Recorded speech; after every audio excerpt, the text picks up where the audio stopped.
ಅದಕ್ಕೆ ನಾನು ಹೇಳ್ತಿರೋದು, ನೀವು ಒಂದ್ಸಲ ಅವಳ ಹತ್ರ ಮಾತಾಡಿ ಸಮಸ್ಯೆ ಏನು ಅಂತ ತಿಳ್ಕೊಳ್ಳಿ.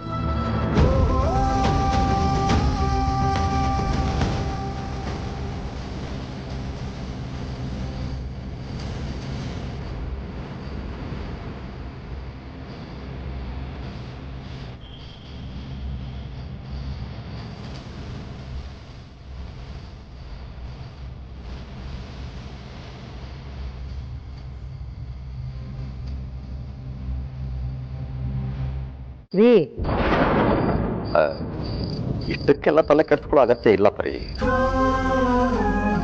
ಅವಳಿನ್ನೂ ಚಿಕ್ಕವಳು, ಅವಳಿಗೆ ಅವಳದೇ ಆದಂಥ ಆಸೆ ಕನಸುಗಳು ಎಲ್ಲ ಇರ್ತಾವಲ್ಲ, ಎಲ್ಲೋ ಅವುಗಳ ಬಗ್ಗೆ ಯೋಚನೆ ಮಾಡ್ತಾ ಇರ್ಬೋದು.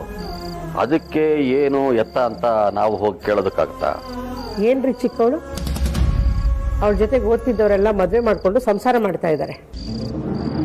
ಅವಳು ಚಿಕ್ಕವಳು ಅಂತ ಬೇಜವಾಬ್ದಾರಿಯಿಂದ ಮಾತಾಡೋದನ್ನ ಬಿಟ್ಟು ಅವಳಿಗೆ ಮದುವೆ ಮಾಡೋದನ್ನ ಯೋಚನೆ ಮಾಡಿ. ಅವಳಿಗೆ ಮದುವೆ ವಯಸ್ಸು ಮೀರ್ತಾ ಇದೆ. ನೀವು ಹೀಗೆ ಯೋಚನೆ ಮಾಡ್ತಾ ಕೂತಿದ್ರೆ ನಿಮ್ಮ ಮಗಳಿಗೆ ವಯಸ್ಸಾದ ಮೇಲೆ ಮದುವೆ ಮಾಡ್ಕೊಳ್ಳೋಕ್ಕೆ ಯಾರೂ ಮುಂದೆ ಬರೋದಿಲ್ಲ. ಸರಿ, ಅವಳಿಗೆ ನೀನೇನು ಹೇಳೋದಕ್ಕೆ ಹೋಗ್ಬೇಡ. ಟೈಮ್ ನೋಡಿಕೊಂಡು ನಾನೇ ಅವಳ ಜೊತೆ ಮಾತಾಡ್ತೀನಿ. ಇತ್ತೀಚೆಗೆ ಅವಳೇನಾದರೂ ಅವಳ ಅಕ್ಕಂದ್ರ ಮನೆಗೆ ಏನಾದರೂ ಹೋಗಿದ್ಲಾ? ಹ್ಞೂ ರೀ, ಮೊನ್ನೆ ಆದ್ಯ ಫೋನ್ ಮಾಡಿದ್ಲು ಅಂತ ಹೋಗ್ಬಿಟ್ಟು ಬಂದ್ಲು. ಅಲ್ಲಪ್ಪ, ನೆನ್ನೆ ರಾತ್ರಿ ತಾನೇ ಈ ವಿಷಯ ನಿಮಗೆ ಹೇಳಿದ್ದೀನಿ, ಅಷ್ಟು ಬೇಗ ಮರೆತುಬಿಟ್ರಾ? ಓಹ್, ಹೌದಲ್ವಾ? ಸರಿ ಬಿಡು, ನಾನು ಅವಳ ಜೊತೆ ಮಾತಾಡ್ತೀನಿ. ಹೌದು, ಆದಿತ್ಯ ಅವಳ ಅಕ್ಕಂದ್ರ ಮನೆಗೆ ಹೋಗಿದ್ಲು ಅಂತ ಯಾಕೆ ಕೇಳಿದ್ರಿ? ಅವಳು ಅಲ್ಲಿ ಹೋಗಿದ್ದಕ್ಕೂ ಈ ರೀತಿ ಆಡ್ತಿರೋದಕ್ಕೂ ಏನ್ ಸಂಬಂಧ? ಯಾವ ಸಂಬಂಧನೂ ಇಲ್ಲ ಪರಿ. ಸುಮ್ಮನೆ ನೀನು ಏನೇನೋ ಅಂದ್ಕೊಂಡು ತಲೆ ಕೆಡಿಸ್ಕೋಬೇಡ. ಟೈಮ್ ನೋಡ್ಕೊಂಡು ನಾನು ಅವಳ ಜೊತೆ ಮಾತಾಡ್ತೀನಿ. ನೀನೇನೋ ಚಿಂತೆ ಮಾಡಬೇಡ.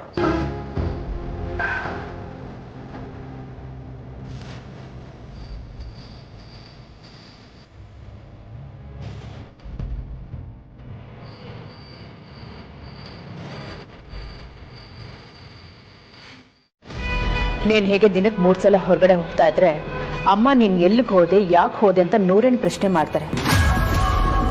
ನನಗದಕ್ಕೆಲ್ಲ ಆನ್ಸರ್ ಮಾಡೋಕ್ಕಾಗಲ್ಲ. ನೀನು ಎಲ್ಲೂ ಹೋಗೋದು ಬೇಡ, ಮನೇಲಿರ.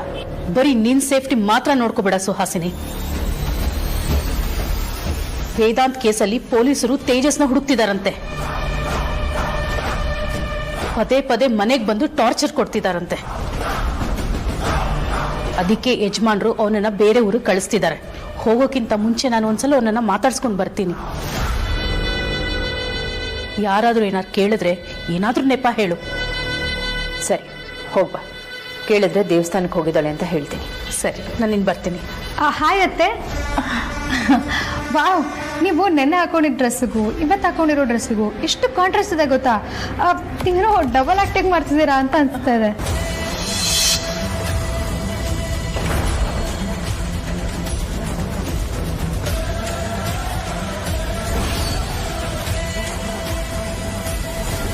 ಅಮೂಲ್ಯ, ನೀನೇನು ಮಾತಾಡ್ತಿದ್ಯಾ ಅಂತ ನಿನಗೆ ಗೊತ್ತಾಗ್ತಿದ್ಯಾ? ನಿಮ್ಮ ಅತ್ತೆ ಹತ್ರ ಹೇಗೆ ಮಾತಾಡಬೇಕು ಅಂತಲೂ ಗೊತ್ತಿಲ್ವಾ? ಅಯ್ಯೋ, ಇದೊಳ್ಳೆ ಗೊತ್ತಾಯ್ತಲ್ಲ. ನಾನು ನಮ್ಮತ್ತೆ ಜೊತೆ ಮಾತಾಡ್ತಿದ್ರೆ ನೀವ್ಯಾಕೆ ಉರವ್ರ ಅಂತಿದ್ದೀರಾ? ನಮ್ಮತ್ತೆ ತೀರಾ ಟಿಪಿಕಲ್ ಅಲ್ಲ. ಐ ಮೀನ್ ಎಲ್ಲಾರ ಥರ ಟಿಪಿಕಲ್ ಅಲ್ಲ. ನಮ್ಮತ್ತೆ ನಮ್ಮ ಥರ ಯಂಗ್ ಆ್ಯಂಡ್ ಯೂತ್ ಅಲ್ವಾ ಅತ್ತೆ? ಹ್ಞೂ ಅಮೂಲ್ಯ, ನೀನು ಹೇಳ್ತಿರೋದು ನಿಜ. ಹೌದು, ಎಲ್ಲಿಗೂ ಹೊರಟಿದ್ದೀರಾ ಅನ್ಸುತ್ತೆ. ಅದು ದೇವಸ್ಥಾನಕ್ಕೆ ಹೋಗ್ಬಿಟ್ಟು ಬರೋಣ ಅಂತ. ಹೌದಾ? ಎಂತ ಕೋಇನ್ಸಿಡೆನ್ಸ್ ನೋಡಿ. ನಾನು ಆಕ್ಚುಲಿ ದೇವಸ್ಥಾನಕ್ಕೆ ಹೊರಟಿದ್ದೀನಿ.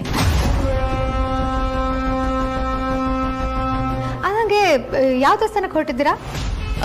ಲಕ್ಷ್ಮೀನಾರಾಯಣ ದೇವಸ್ಥಾನಕ್ಕೆ ಹೊರಟಿದ್ದೀನಿ. ಓ ಹೌದಾ? ಆಕ್ಚುಲಿ ನಾನು ಲಕ್ಷ್ಮೀನಾರಾಯಣ ಸ್ವಾಮಿ ದೇವಸ್ಥಾನಕ್ಕೆ ಹೋಗ್ತಾ ಇದ್ದೀನಿ. ಬನ್ನಿ ಅತ್ತೆ, ಇಬ್ರು ಒಟ್ಟಿಗೆ ಹೋಗ್ಬೇಡ. ಬನ್ನಿ. ಏನು ಅತ್ತೆ ಸೊಸೆ ತುಂಬಾ ಅನ್ಯೋನ್ಯವಾಗಿ ಮಾತಾಡ್ತಿದ್ದೀರಾ? ಏನಿಲ್ಲ ವೇದಾಂತ್, ಅತ್ತೆ ದೇವಸ್ಥಾನಕ್ಕೆ ಹೋಗ್ತಿದಾರಂತೆ, ನಾನು ಅವ್ರ ಜೊತೆ ಹೋಗ್ಬೇಡ ಅಂತ. Very good. ಅಮ್ಮ, ಒಬ್ಬರೇ ಎಲ್ಲೂ ಹೋಗ್ಬಿಟ್ಟೆ. ಅಮೂಲ್ಯನು ಕರ್ಕೊಂಡು ಹೋಗಿ. ವೇದಾಂತ್, ಅಕ್ಕ ನೀವು ಹತ್ರ ಹೇಳೋದಕ್ಕೆ ಸಂಕೋಚ ಪಡ್ತಿದ್ದಾಳೆ. ಆಕ್ಚುಲಿ ಅವಳು ದೇವಸ್ಥಾನಕ್ಕೆ ಹೋಗ್ತಾ ಇಲ್ಲ, ಆಶ್ರಮಕ್ಕೆ ಹೋಗ್ತಾ ಇದ್ದಾಳೆ.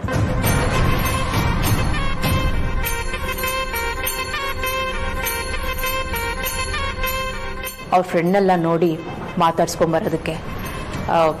ಅಮೂಲ್ಯ ಜೊತೆನಲ್ಲಿ ಹೋದರೆ ಅವಳಿಗೊಂಥರ ಫೀಲ್ ಆಗುತ್ತಲ್ವಾ?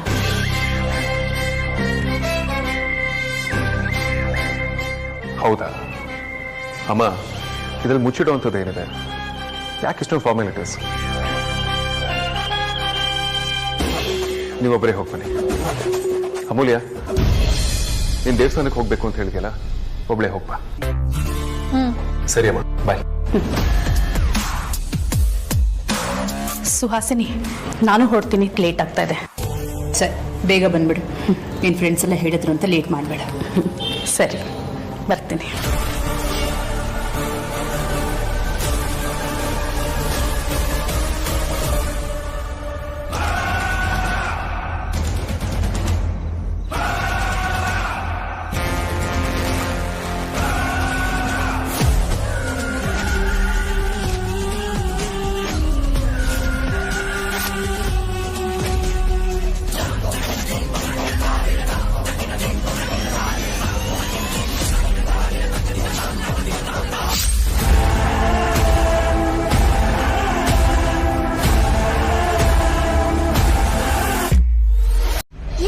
ವಿವೇಕ್, ಯಾರು ಹೊಡಿಯಕ್ ಬಂದ್ರು? ಅಲ್ಲ, ಸರಿಯಾಗಾದ್ರೂ ಹೇಳು ವಿವೇಕ್. ಇನ್ಯಾರು? ಕಸ್ಟಮರ್ಸ್. ಕಸ್ಟಮರ್ಸಾ? ಯಾಕೆ? ಡೆಲಿವರಿ ಕೊಡೋದು 5 ನಿಮಿಷ ಲೇಟ್ ಆಯ್ತು, ಅದಕ್ಕೆ ಲೇಟ್ ಆಗಿ ಬಂದಿದ್ಯಾ, ಬಿಲ್ ಕೊಡಲ್ಲ ಅಂದ್ರು. ಏನಕ್ಕೆ ಬಿಲ್ ಕೊಡಲ್ಲ ಅಂತ ಕೇಳ್ದೆ, ಅದಕ್ಕೆ ಎಲ್ಲ ಸೇರ್ಕೊಂಡು ನನಗೆ ಹೊಡಿಯಕ್ ಬಂದ್ರು. ಇವತ್ತ ನನ್ನ ಮಕ್ಳನ್ನ ಸುಮ್ಮನ್ ಬಿಡಲ್ಲ. ನಮ್ ಏರಿಯಾ ಹುಡುಗರ್ನ ಕರ್ಸಿ ಒಬ್ಬೊಬ್ರಿಗೂ ಸರಿಯಾಗಿ ಬೆಂಡೆತ್ತಿಸ್ತೀನಿ.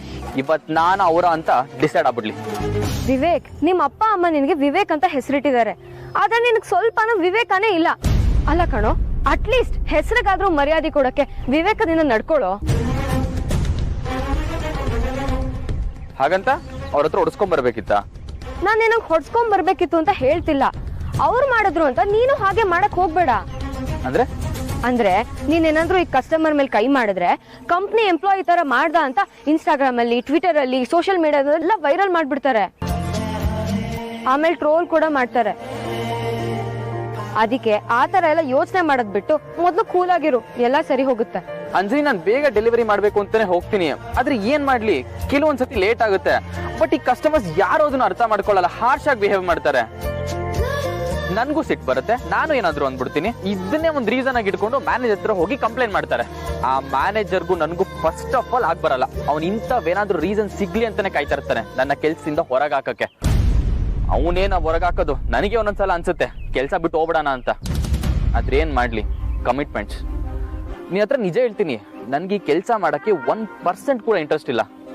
ನಾನೇನಾದ್ರೂ ಸ್ವಂತ ಬಿಸ್ನೆಸ್ ಮಾಡ್ಕೊಳ್ಳೋಣ ಅಂತ ಪ್ಲಾನ್ ಮಾಡ್ತಾ ಇದೀನಿ. ಸ್ವಂತ ಬಿಸ್ನೆಸ್ ಮಾಡೋದು ನೀನ್ ಅನ್ಕೊಂಡಷ್ಟು ಈಸಿ ಅಲ್ಲ ವಿವೇಕ್, ತುಂಬಾ ಕಷ್ಟ ಪಡ್ಬೇಕು.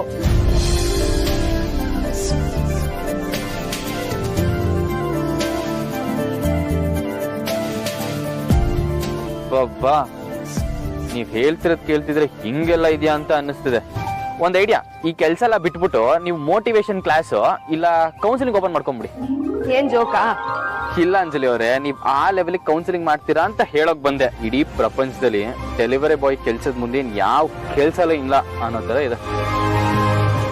ನೋಡು ತೇಜಸ್, ದಡ್ರು ಮಾತ್ರ ಬಾಣದ ವಿರುದ್ಧ ಹೋರಾಡ್ತಾರೆ, ಬುದ್ಧಿವಂತರು ಬಾಣ ಬಿಡೋ ಕೈ ವಿರುದ್ಧ ಹೋರಾಡ್ತಾರೆ.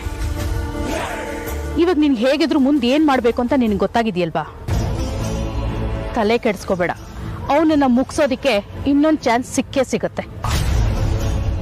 ಅಲ್ಲಿವರೆಗೂ ನಿಮ್ಮ ಅಣ್ಣ ಹೇಳ್ದಂಗೆ ಬೇರೆ ಊರಿಗೆ ಹೋಗು. ಎಲ್ಲ ತಣ್ಣಗಾದ್ಮೇಲೆ ನಿನ್ನನ್ನ ನಾವು ಕರೆಸ್ಕೊಳ್ತೀವಿ. ಸರಿ ಅದ್ಗೆ.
ಸೊ ಸೇಯಿಂಗ್ ಈ ಥರದ ಯೋಜನೆಗಳನ್ನ ಇಂಪ್ಲಿಮೆಂಟ್ ಮಾಡೋದಕ್ಕೆ ಸರ್ಕಾರ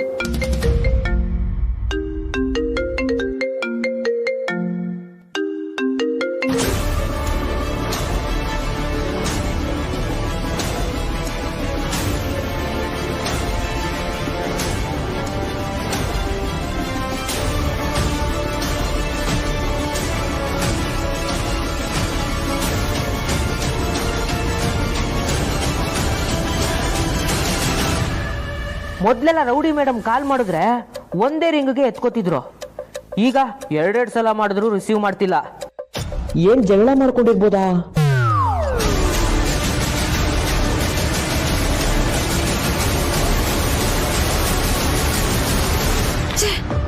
ಈ ವೇದನ್ ಬೇಕು ಅಂದಾಗ್ಲಿ ಫೋನ್ ಪಿಕ್ ಮಾಡಲ್ಲ. ಕಾಂತಾಗ್ ಮಾಡೋಣ. ನಮ್ಮ ಐಡಿಯಾಸ್ಗಳನ್ನ ಇಂಪ್ಲಿಮೆಂಟ್ ಮಾಡೋದಕ್ಕೆ ಗವರ್ಮೆಂಟ್ ಇಂದ ನಾವೇನೇ ಸಹಾಯ ತಗೊಳ್ಬೋದು, ಅದನ್ನ ಕೂಡ ನಾವು ಪ್ಲಾನ್ ಮಾಡೋಣ. ಅಂಡ್ ಈ ತರ ವಿಚಾರಗಳಿಗೆ ಸರ್ಕಾರ ಖಂಡಿತ. ಬಾಸ್, ರೌಡಿ ಮೇಡಮ್ ಕಾಲ್ ಮಾಡ್ತಾ ಇದ್ದಾರೆ. ಪ್ರೆಸೆಂಟೇಷನ್ ಕೊಡ್ತಿರೋ ತರ ನೋಡ್ತಿರೋ ತರ ಹೋಗಿ ಆಚೆ ಮಾತಾಡ್ಕೊಡ್ರಿ.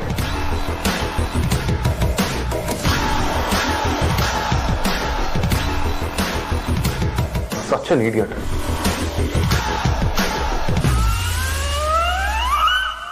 ಏನ್ ಮಾಡೋದಪ್ಪ, ಮಾತಾಡಿದ್ರು ಕಷ್ಟ, ಮಾತಾಡದೇ ಇದ್ರು ಕಷ್ಟ. ಮಾತಾಡ್ಬಿಡೋಣ.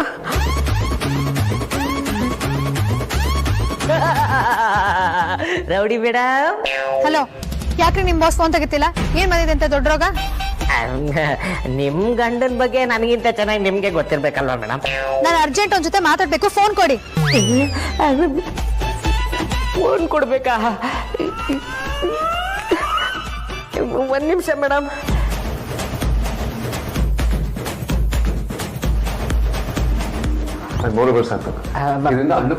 ಬಾಸ್, ರೌಡಿ ಮೇಡಮ್ ನಿಮ್ಮ ಹತ್ರ ಅರ್ಜೆಂಟ್ ಆಗಿ ಮಾತಾಡ್ಬೇಕಂತೆ. ಕಾಂತ, ಅವ್ರಿಗಂತೂ ಮಾಡೋದಕ್ಕೆ ಕೆಲಸ ಇಲ್ಲ.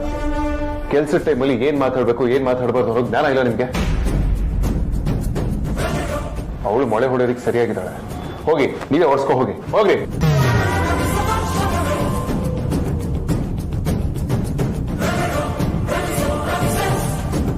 Yeah, let's continue, sir.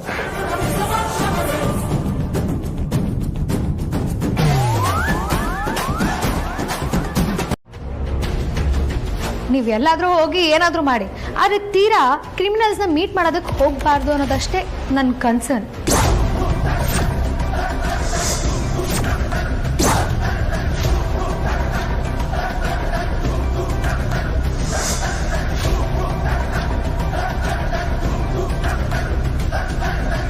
ಯಾಕತ್ತೆ silent ಆಗಿ ಹೋಗ್ಬಿಟ್ರಿ? ನೀವು ಸುಳ್ಳು ಹೇಳ್ಕೊಂಡು ಆ ತೇಜಸ್ನ ಮೀಟ್ ಮಾಡಕ್ ತಾನೇ ಹೋಗಿದ್ದು.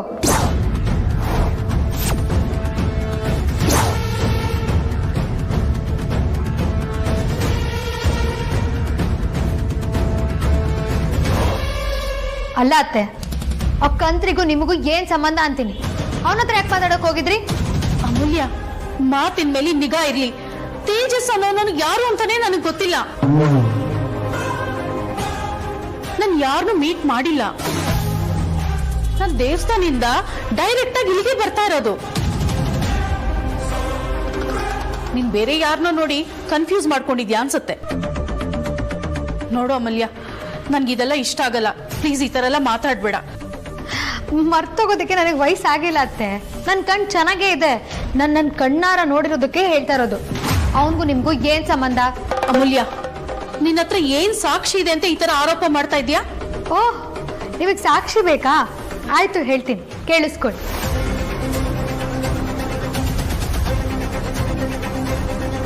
ಇಲ್ಲಿಂದ ನೀವು ಸೀದಾ ಕೇಳಕ್ ಹೋದ್ರಿ. ಆಕ್ಚುಲಿ ನೀವು ದೇವಸ್ಥಾನಕ್ಕೆ ಕ್ಯಾಬ್ ಅಥವಾ ನಮ್ ಕಾರಲ್ಲೇ ಹೋಗ್ಬೇಕಿತ್ತು. ಆದ್ರೆ ನೀವು ಅದನ್ನ ಮಾಡ್ಲಿಲ್ಲ, ನಡ್ಕೊಂಡು ಹೋದ್ರಿ.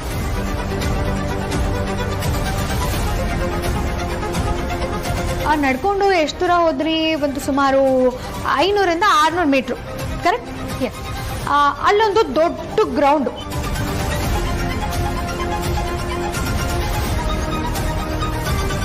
ಅಲ್ಲಿ ಪಾಪ ತೇಜಸ್ಸು ನಿಮ್ಗೋಸ್ಕರ ವೇಟ್ ಮಾಡ್ತಿದ್ದ. ಆಮೇಲೆ ನಿಮ್ಮಿಬ್ರು ಮಧ್ಯೆ ಮಾತುಕತೆ ಶುರುವಾಯ್ತು. ಯಾವ ದೇವಸ್ಥಾನ ಅನಾಥಾಶ್ರಮಕ್ಕೂ ಹೋಗದೆ ಮಾತುಕತೆ ಮುಗಿಸ್ಕೊಂಡು ಸೀದಾ ಮನೆಗೆ ಬಂದಿದ್ದೀರಾ. ನಾನು ಹೇಳ್ತಿರೋದೆಲ್ಲ ಕರೆಕ್ಟ್ ಅಲ್ವಾ ಅತ್ತೆ?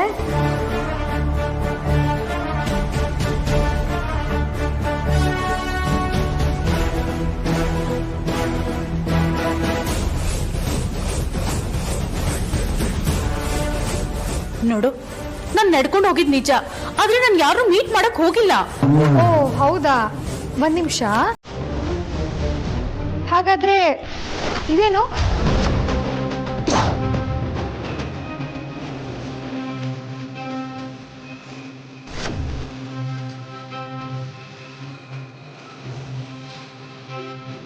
ನೋಡು ವೇದಾಂತ್, ನಿನ್ನ ಹೆಂಡತಿ ಒಳ್ಳೆ ರೌಡಿ ತರ ಆಡ್ತಿದ್ದಾಳೆ. ನಿಮ್ಮ ಅಮ್ಮನ್ಗೇನೋ ಗೊತ್ತಾಗಲ್ಲ ಅಂತ ಬಾಯಿಗೆ ಬಂದಂಗೆ ಬೈತಿದ್ದಾಳೆ.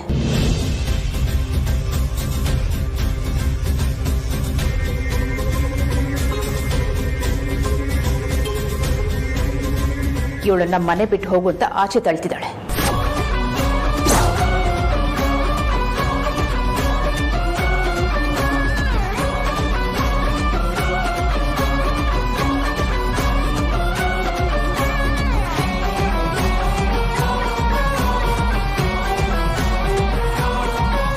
ವಾಟ್? ಏನ್ ಹೇಳ್ತಿದ್ದೀರಮ್ಮ ನೀವು? ಅಮೂಲ್ಯನ? ನಾನು ಏನ್ ಹೇಳಲಿ ಕಂದ, ನಿನ್ ಹೆಂಡತಿ ನನ್ ಮೇಲೆ ಡೌಟ್ ಪಡ್ತಿದ್ದಾಳೆ. ನಾನ್ ನಿಮ್ ತಾಯಿ ಅಲ್ವಂತೆ. ನನ್ಗೂ ನಿನ್ಗೂ ಯಾವ ಸಂಬಂಧನೂ ಇಲ್ವಂತೆ.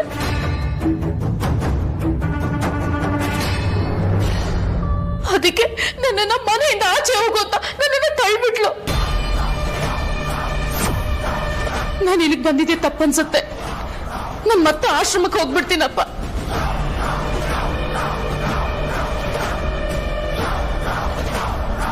ದಯವಿಟ್ಟು ನನಗೆ ಕಳಿಸ್ಕೊಡೋ ವ್ಯವಸ್ಥೆ ಮಾಡಿಕೊಟ್ಬಿಡಪ್ಪ.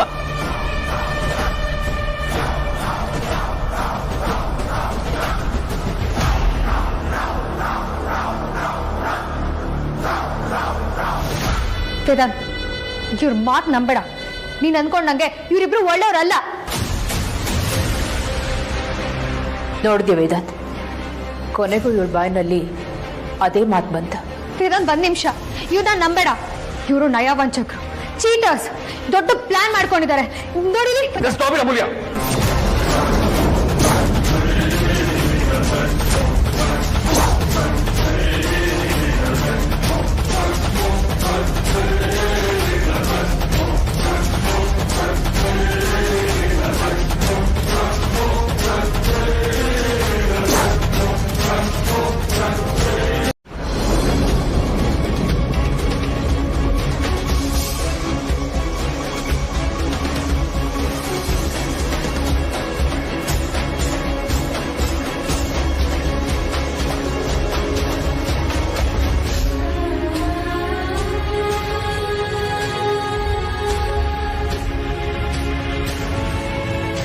ಅಮ್ಮು, ಅಮ್ಮು, ಅಮ್ಮು ಬಾಳು ತೆಗೆ. ಅಮ್ಮು, ಅಮ್ಮು. ಅಜ್ಜಿ, ಅಮ್ಮಗೆ ಏನಾಯ್ತು? ಯಾಕೆ ಅಪ್ಸೆಟ್ ಆಗಿದ್ದಾಳೆ? ನನಗೂ ಗೊತ್ತಿಲ್ಲ. ಅಮ್ಮು ಏನಾಯ್ತು? ಏನಂತ ಬಾಗ ಹಾಕೊಂಡಿದ್ಯಾ? ಅಮ್ಮು, ಅಮ್ಮು, ಅಮ್ಮು, ಅಮ್ಮು.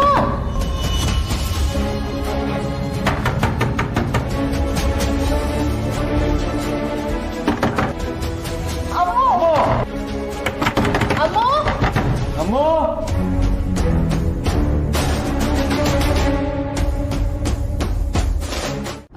ಹಲೋ ವಿವೇಕ್, ನಿನ್ನಿಂದ ಒಂದು ಹೆಲ್ಪ್ ಆಗ್ಬೇಕಿತ್ತು. ಅದು ವಿವೇಕ್, ನಂಗೆ ಇವತ್ತು ತುಂಬಾ ಹೋಮ್ವರ್ಕ್ ಇದೆ. ಅದಕ್ಕೆ ನನ್ಗೆ ಇವತ್ತು ಆರ್ಡರ್ನ ಡೆಲಿವರ್ ಮಾಡಕ್ಕಾಗಲ್ಲ. ಅದು ಅಲ್ಲದೆ ಸಿಕ್ಕಾಪಟ್ಟೆ ಆರ್ಡರ್ ರಿಕ್ವೆಸ್ಟ್ ಬರ್ತಾ ಇದೆ. ನಿನ್ಗೇನೋ ತೊಂದರೆ ಇಲ್ಲ ಅಂದ್ರೆ ನೀನೇ ನನ್ನ ಆರ್ಡರ್ನ ಡೆಲಿವರ್ ಮಾಡ್ತೀಯಾ? ಪ್ಲೀಸ್ ಕಣೋ, ಇಲ್ಲ ಅನ್ಬೇಡ.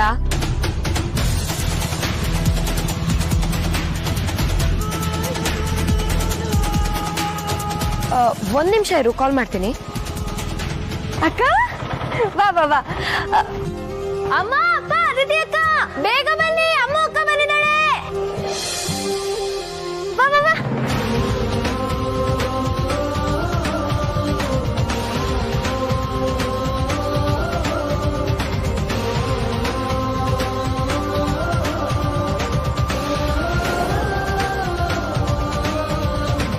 ಅಮ್ಮು, ಇದೇನೇ ಇದು ಆಶ್ಚರ್ಯ? ಹೇಳ್ದೆ ಕೇಳ್ದೆ ದಿಢೀರಂತ ಬಂದ್ಬಿಟ್ಟಿದ್ಯಾ, ಅದು ನಿನ್ ರಾಣಿ ಮೇಲೆ. ಅಮ್ಮು, ತುಂಬಾ ದಿವಸ ಆದ್ಮೇಲೆ ರಾಣಿ ಮೇಲೆ ಬರ್ತಾ ಇದ್ಯಾ? ಏನ್ ಸಮಾಚಾರ?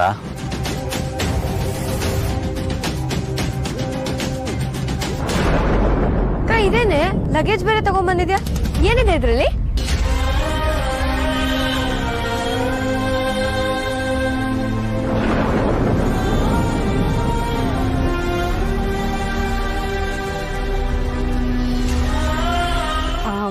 ಅಮ್ಮು, ಮನೆಯಲ್ಲಿ ಎಲ್ರೂ ಆರೋಗ್ಯವಾಗಿದ್ದಾರಲ್ವಾ? ಯಾಕಮ್ಮ ಅಮ್ಮು, ಮಾತಾಡಮ್ಮ. ಆರ್ತಿ ಚೆನ್ನಾಗಿದ್ದಾಳ ತಾನೆ? ವೇದಾಂತ್ ಹುಷಾರಾಗಿದ್ದಾನಲ್ವಾ? ಅಪ್ಪ, ಬರೀ ಅಳಿಯನ್ ಬಗ್ಗೆನೇ ವಿಚಾರಿಸ್ಬೇಡಿ, ನಿಮ್ಮ ಮಗಳ ಬಗ್ಗೆನೂ ವಿಚಾರಿಸಿ. ಆಯ್ತು, ಏನಾಯ್ತು ಹೇಳು. ಅಮ್ಮು, ನೀನ್ ಹುಷಾರಾಗಿದ್ಯಾ ಅಲ್ವೇನೆ? ಹುಷಾರಾಗೇ ಇದ್ದೆ ಅಮ್ಮ.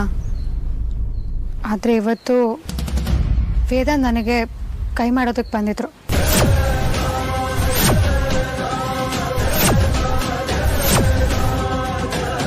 ಅದಕ್ಕೆ ಮನೆ ಬಿಟ್ಟು ಬಂದಿದ್ದೀನಿ.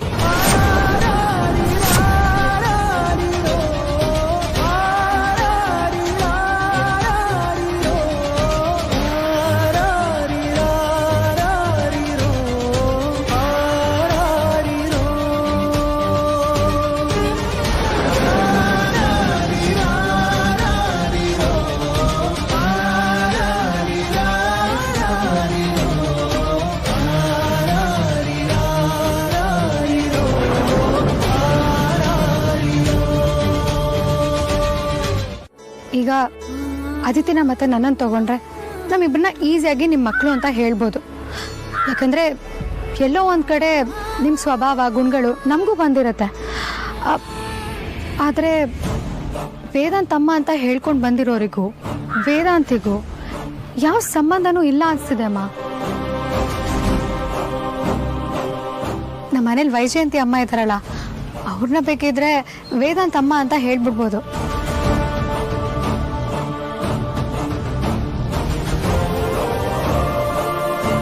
ಒಂದೊಂದ್ಸಲ ಅವ್ರು ಮಾತಾಡೋ ರೀತಿ, ಅವ್ರ ಸ್ವಭಾವ ಎಲ್ಲ ಅವ್ರ ತಾಯಿ ಥರನೇ ಅನಿಸುತ್ತೆ. ಆದರೆ ಇವಾಗ ಬಂದಿದ್ದಾರಲ್ಲ, ಅವ್ರನ್ನ ಯಾವ ಕಡೆಯಿಂದನೂ ವೇದಾಂತ್ ಅಮ್ಮ ಅಂತ ಹೇಳೋದಕ್ಕೆ ಸಾಧ್ಯನೇ ಇಲ್ಲ. ವೇದಾಂತ್ ವಿಕ್ಕಿಭಾವ ನಡವಳಿಕೆಗೂ ಇವ್ರ ನಡವಳಿಕೆಗೂ ತುಂಬ ವ್ಯತ್ಯಾಸ ಇದೆ. ವೇದಾಂತ್ ವಿಕ್ಕಿಭಾವ ಯೋಚನೆ ಮಾಡೋ ಹಂಗಲ್ಲೇ ಬೇರೆ ಥರ ಇರುತ್ತೆ, ಇವ್ರು ಯೋಚನೆ ಮಾಡೋ ಹಂಗಲ್ಲೇ ಬೇರೆ ಥರ ಇರುತ್ತೆ. ಅವರಿಗೆ ಕ್ರಿಮಿನಲ್ ಕಾಂಟ್ಯಾಕ್ಟ್ಸ್ ಕೂಡ ಇದೆ ಅನ್ಸುತ್ತಮ್ಮ. ಅದು ಅಲ್ಲದೆ ತೇಜಸ್ ಜೊತೆ ಲಿಂಕ್ ಕೂಡ ಇದೆ ಅನ್ಸುತ್ತೆ.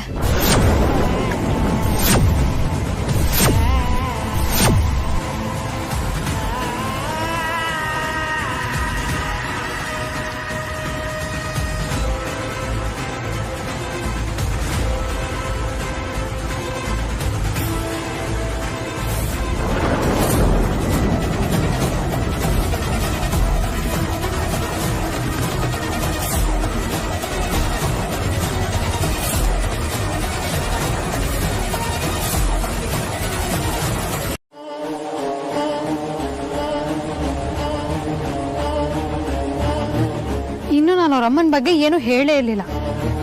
ಹೇಳೋದ್ಕಿಂತ ಮುಂಚೆನೆ ಅವ್ನು ನನ್ನ ಮೇಲೆ ಕೈ ಎತ್ತಿದ.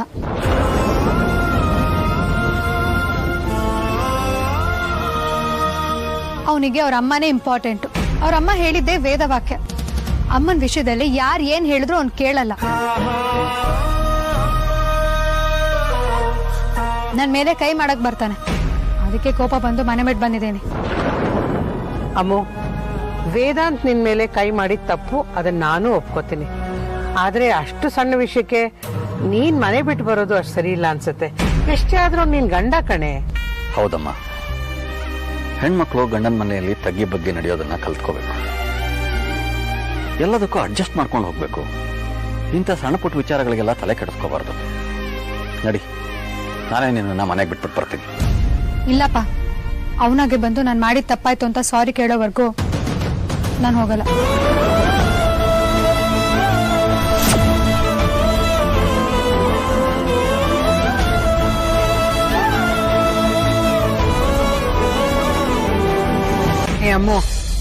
ವೇದಾಂತ್ಗೆ ತನ್ನ ತಾಯಿ ಬಗ್ಗೆ ಮಾತಾಡೋದು ಇಷ್ಟ ಆಗಲ್ಲ ಅಂತ ಎಲ್ರಿಗೂ ಗೊತ್ತಿರೋ ವಿಷಯ.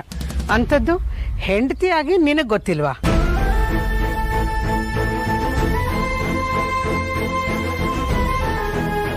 ನೋಡಮ್ಮ, ಅವನ ಸಮಾಧಾನ ಆದಮೇಲೆ ನೀನು ಈ ವಿಷಯ ಹೇಳಿದ್ರೆ ಅವನು ನಿನ್ನ ಮಾತು ಕೇಳ್ತಿದ್ನೋ ಏನೋ.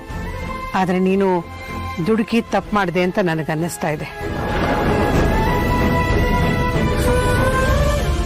ನೋಡ್ ಮಗಳೇ, ಈಗಲೂ ಕಾಲ ಮಿಂಚಿಲ್ಲ. ನೀನು ಅವನ ಹತ್ರ ಹೋಗಿ ನೀನು ಮಾಡಿರೋ ತಪ್ಪು ಅಂತ ಹೇಳು. ಖಂಡಿತ ಅವ್ನ ವಿಷಯ ನಿನ್ನ ಹತ್ರ ಹಂಚ್ಕೊತಾನೆ. ಇದೊಳ್ಳೆ ಕಥೆ ಆಯ್ತಲ್ಲ, ನಾನೇ ಕ್ಷಮೆ ಕೇಳಲಿ? ತಪ್ಪು ಮಾಡಿರೋದು ಅವನೇ ಬಂದು ಕ್ಷಮೆ ಕೇಳಲಿ.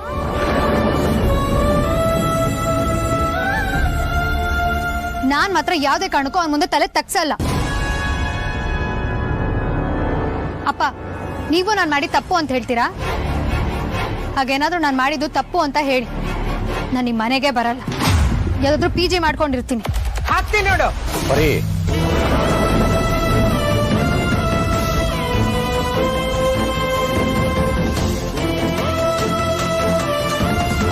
ಅಮ್ಮು, ನಿನಗೆ ಸಣ್ಣ ಮಕ್ಕಳಿಗೆ ಹೇಳೋ ಹಾಗೆ ಬುದ್ಧಿ ಹೇಳೋ ಅಗತ್ಯ ಇಲ್ಲ. ಯಾವ್ದು ಸರಿ ಯಾವ್ದು ತಪ್ಪು ಅನ್ನೋ ವಿವೇಕ ನಿನಗಿದೆ. ನಿನಗೆ ಯಾವ್ದು ಸರಿ ಅನ್ಸುತ್ತೋ ಅದನ್ನೇ ಮಾಡು. ಥ್ಯಾಂಕ್ ಯು ಪಾ. ಆಯ್ತು, ಮನೆ ಒಳಗಡೆ ಕೂತ್ಕೊಂಡು ಮಾತಾಡೋ ವಿಚಾರನ ಇಲ್ಲೇ ಮನೆ ಮುಂದೆನೇ ಆಡ್ಬಿಟ್ವಿ. ನಡೀರಿ ಎಲ್ಲರೂ ಒಳಗೋಣ.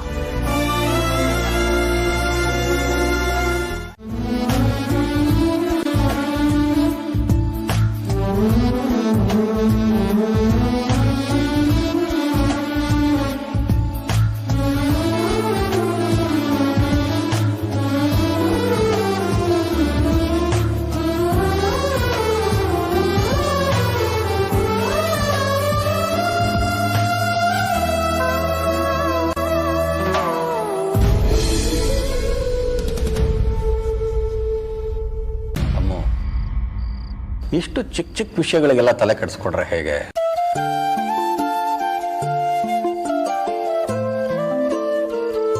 ಸಂಸಾರ ಅಂದ್ರೆ ಮನಸ್ತಾಪಗಳು ಬರ್ತಾನೆ ಇರಬೇಕು, ಏರುಪೇರುಗಳು ಆಗ್ತಾನೆ ಇರಬೇಕು, ಜಗಳಗಳು ಆಗ್ತಾನೆ ಇರಬೇಕು. ನೀವಾದ್ರೂ ಮದುವೆ ಆಗಿ 1 ವರ್ಷ ಆದ್ಮೇಲೆ ಜಗಳ ಶುರು ಮಾಡ್ಕೊಂಡಿದ್ದೀರಾ. ನಮ್ಮಿಬ್ರು ನೋಡ್ಬೇಕಾಗಿತ್ತು. ಮದುವೆ ಆಗಿ 2ನೇ ದಿವಸದಿಂದನೇ ಜಗಳ ಶುರು. ನಾನು ಮಲ್ನಾಡ್ನವನು, ಇವಳು ಬಯಲ್ಸೀಮೆ ಅವಳು. ನನಗೆ ಕಾಫಿ ಅಂದರೆ ಇಷ್ಟ, ಇವಳಿಗೆ ಟೀ ಅಂದರೆ ಇಷ್ಟ. ಇವಳಿಗೆ ಧಾರಾವಾಹಿ ಇಷ್ಟ, ನನಗೆ ಸಿನಿಮಾ ಇಷ್ಟ. ಎತ್ತು ಏರಿಗಳಿದ್ರೆ ಕೋಣ ನೀರು ಇಳಿತಂತೆ. ಹಾಗಾಗಿತ್ತು ನಮ್ಮ ಪರಿಸ್ಥಿತಿ.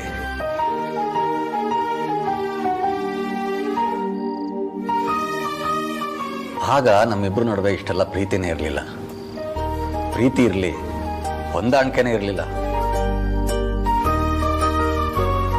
ಒಂದೊಂದ್ಸಲ ಜಗಳ ಮಾಡ್ಕೊಂಡ್ರೆ 3 ದಿವಸ ಮಾತ್ಬಿಡ್ತಾ ಇದ್ವಿ. ಸಂಸಾರ ಬರೀ ಕಣ್ ಸನ್ನೆ ಬಾಯಿ ಸನ್ನೆ ಎಲ್ಲ ಆಗೋಗ್ತಾ ಇತ್ತು. ಆಮೇಲೆ ಹೇಗೋ ಹೋಗ್ತಾ ಹೋಗ್ತಾ ಹೊಂದಾಣಿಕೆ ಆಗ್ತಾ ಬಂತು. ಆರ್ತಿ ಹುಟ್ಟಿ 2 ವರ್ಷ ಆದ್ಮೇಲೆನೆ ನಿಮ್ಮಮ್ಮ ನನ್ನನ್ನು ಅರ್ಥ ಮಾಡ್ಕೊಳ್ಳೋದಕ್ಕೆ ಶುರು ಮಾಡಿದ್ದು. ನಾನು ಅಷ್ಟೇ ಅವಳನ್ನು ಅರ್ಥ ಮಾಡ್ಕೊಳ್ಳೋದಕ್ಕೆ ಶುರು ಮಾಡಿದ್ದು. ಆಮೇಲೆನೆ ನಮ್ಮ ಸಂಸಾರ ಆನಂದ ಸಾಗರ ಆಗಿತ್ತು. ನಿಮ್ಮ ಸಂಸಾರನೂ ಹಾಗೇನೆ ಹೋಗ್ತಾ ಹೋಗ್ತಾ ಎಲ್ಲ ಗಟ್ಟಿಯಾಗತ್ತೆ. ಆಮೇಲೆ ಎಲ್ಲ ಸರಿ ಹೋಗುತ್ತೆ. ಜಾಸ್ತಿ ತಲೆ ಕೆಡಿಸ್ಕೊಬೇಡ. ಇರು, ನಾನೇ ನಿನಗೆ ಊಟ ಮಾಡಿಸ್ತೀನಿ.